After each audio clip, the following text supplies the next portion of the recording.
In 1962, the United States government wrote a shopping list for the end of the world. Then it filed the receipt. I found that receipt. Real federal document, real prices. And the very first line already doesn't make sense. A water barrel for $1.65. So I did the only reasonable thing you can do with a 64-year-old government receipt. I took it shopping. Every item priced today at stores you were probably in this week. And I'll tell you now, I thought I knew how this would end. I was wrong before item 3. Some of these items are still on shelves, completely unchanged. Some are gone in ways that say a lot about what we've learned since. And one of them, there's a reason the government stopped stocking it, and it is not the reason you think. Every item gets a verdict, survived, vanished, or got 10 times better. The full total waits at the end, and which side wins that receipt is not the answer I walked in with. One rule before we start: the best survival gear has never been tactical. It's whatever is cheap, boring, and already on a shelf. Let's see if that held up when the stakes were nuclear. 30 seconds of context so the numbers make sense. Starting in 1962, right before the Cuban Missile Crisis, the government stocked around 100,000 fallout shelters. The plan per person: 1 quart of water a day, 700 calories a day for 2 weeks. 700. The official American survival plan was a supervised starvation diet, and it was still better than what most families had, which was nothing. Remember that every time this receipt looks silly, they were on a budget too.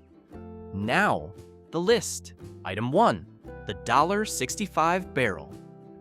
The water barrel, 17.5 gallons, $1.65 on the receipt. Run that through the Bureau of Labor Statistics inflation calculator, and you land at roughly $17 in today's money. $17 for 17.5 gallons of water storage. Not bad, right? Here's the part they don't put on the museum placard. A lot of the early barrels were fiberboard. That's the polite industrial word for cardboard. The United States government stored emergency drinking water, the single most important substance in any shelter, in what is functionally a very confident cereal box. It worked mostly because the barrels sat in dry basements and nobody moved them. Ever tried to carry 17 gallons of water? That's about 145 pounds. You didn't carry the barrel. The barrel owned the corner it sat in. The 2026 version, the Reliance Aquatainer, 7 gallons, food-safe plastic, stackable with a spigot. Walmart sells it for right around $20 online, closer to $30 if you grab it off the shelf, which is a lesson about online pickup pricing all by itself. 3 of those gives you 21 gallons for about $60. And unlike the barrel, one person can actually lift each container. So per gallon, hold on, 1962 wins, $17 for 17.5 gallons against 60 for 21. The Pentagon's cardboard beats your plastic on raw storage cost. Pin that, it matters later. But the verdict has to count the whole picture. Portable, reusable, doesn't dissolve in a flood, has a tap. Verdict: got 10 times better. The barrel was a price. The Aquatainer is a product. Running total for our 2026 build, $60. One item in, and the next item on the list outlived the Soviet Union, the program that created it, and possibly the concept of flavor itself. Item 2, 20 billion crackers and one bridge, the survival cracker. When the government needed shelter food, it didn't build factories. It called the companies that already had ovens: Nabisco, Keebler, Sunshine, Kroger. By the time production wound down, America's snack industry had turned out more than 20 billion survival crackers. That is not a typo. Billion. With a B. Roughly 100 crackers for every man, woman, and child in the country at the time. Then everyone forgot where they put them. In 2006, workers doing a structural inspection inside the Brooklyn Bridge found a sealed room from the Cold War.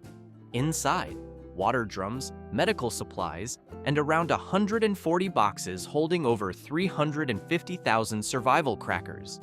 New York's transportation commissioner actually tasted one. Her review: like cardboard, but with a nasty backbite that stayed in your mouth for hours. 44 years in a bridge, and it was still technically food. That's either horrifying or the greatest product endorsement in history. Possibly both. And here's the twist I promised you'd never guess. You can buy those original 1962 cracker cans today. Militaria dealers sell sealed tins as collectibles, with a printed warning not to eat the contents. The government's cheapest food item became an antique. The crackers appreciated. Your 401k should be so lucky. The 2026 replacement is genuinely better in every measurable way. The Datrex 3600 calorie emergency ration, 18 individually wrapped bars, 5-year shelf life, Coast Guard approved, the same brand the Red Cross uses. Runs about $12 to $18 a pack depending on the seller. Call it 15. That works out to roughly 40 cents per 100 calories. It tastes like a coconut cookie instead of regret, and it won't outlive your grandchildren inside a load-bearing structure. 2 weeks of supplement-level calories for one person. 3 packs, about $45. Verdict: got 10 times better. Running total, $105. Next up, the only item in American history defended before Congress using a pyramid. Item 3, the pyramid defense. Alongside the crackers, the shelters got Bulgur wafers. Bulgur is parboiled cracked wheat, cheap, dense, ancient. And when Congress asked why the Pentagon was buying it by the kiloton, a Deputy Assistant Secretary of Defense delivered one of the great budget justifications of all time. Bulgur's shelf life, he testified, was proven because grain had been found edible after 3,000 years in an Egyptian pyramid. A Pentagon official defended the nuclear war budget with Pharaoh bread, and Congress bought it. Now for the punchline history spent 14 years setting up. In 1976, laboratory tests found that most of the cereal-based rations sitting in those shelters had likely gone rancid. The government issued an official circular authorizing their destruction. The pyramid theory promised 3,000 years. The wafers delivered about 14. Turns out the pharaohs had better storage conditions than a municipal basement in Ohio. Verdict on the Bulgur wafer: vanished.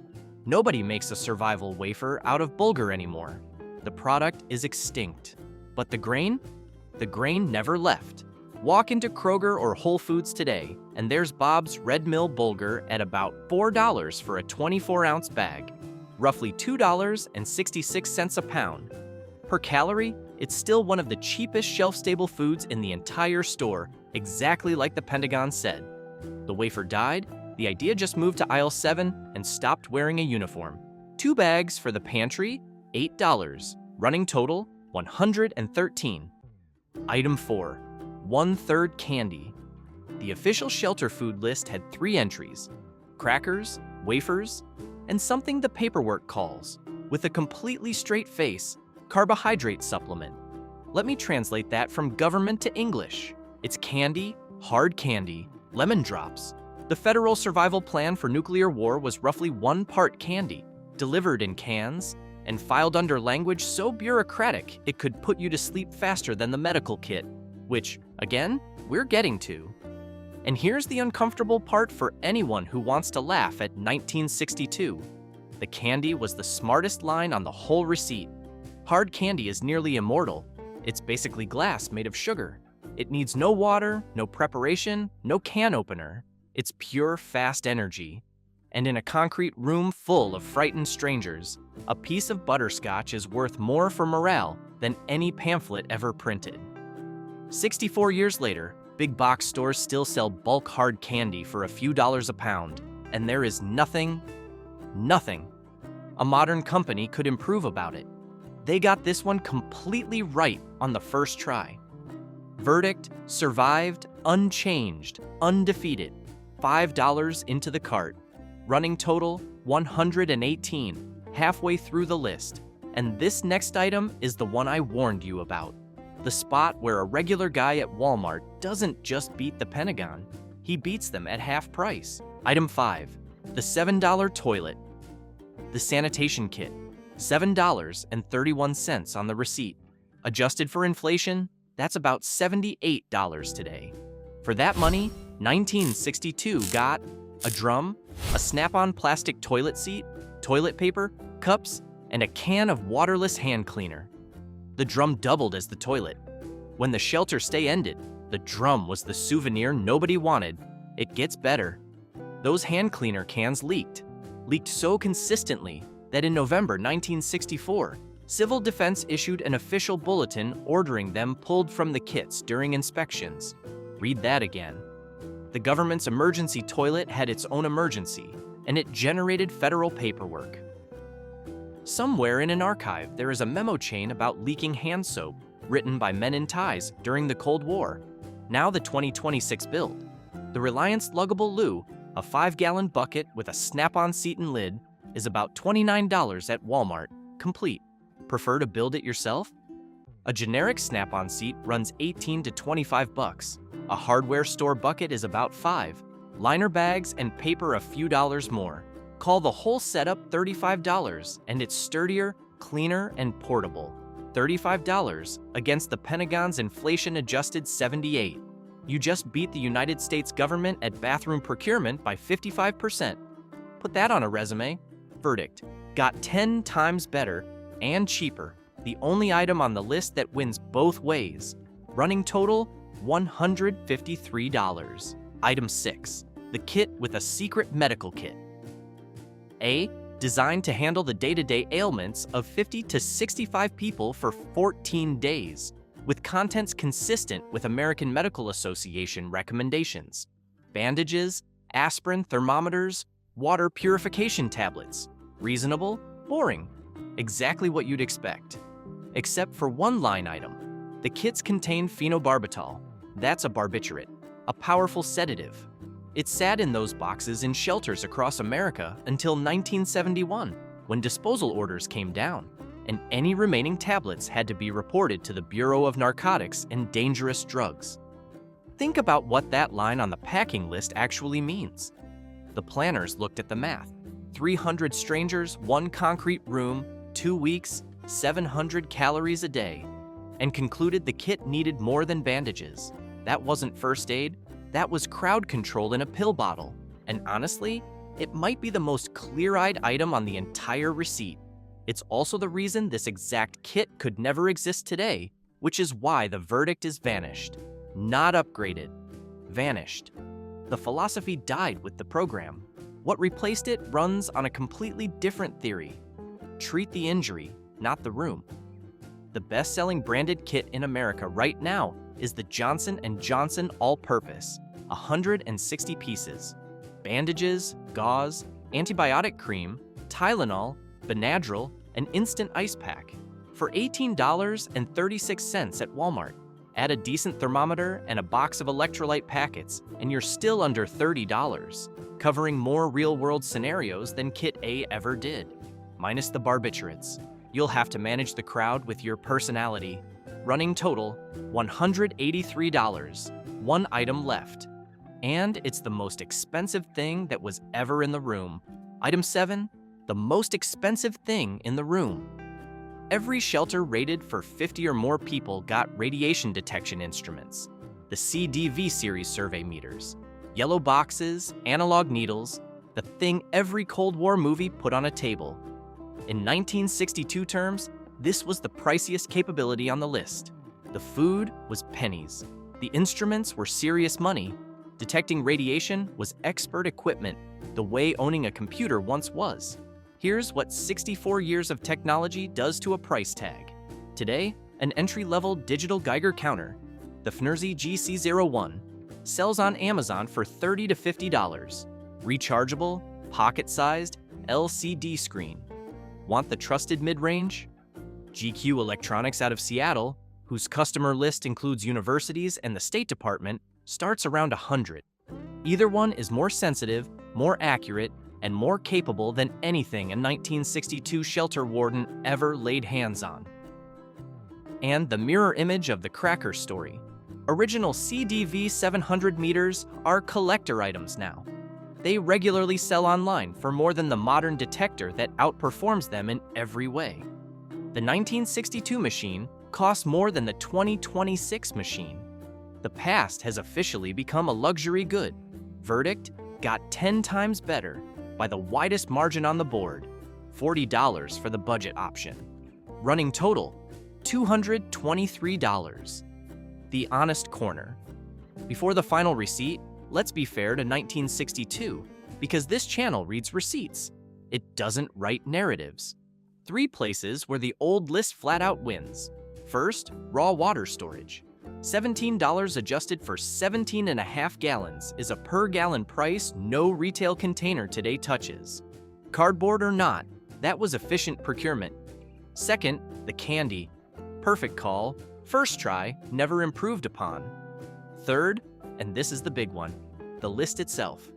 In 1962, somebody sat down and made sure 100,000 locations had water, calories, sanitation, medicine, and detection in that order of priority.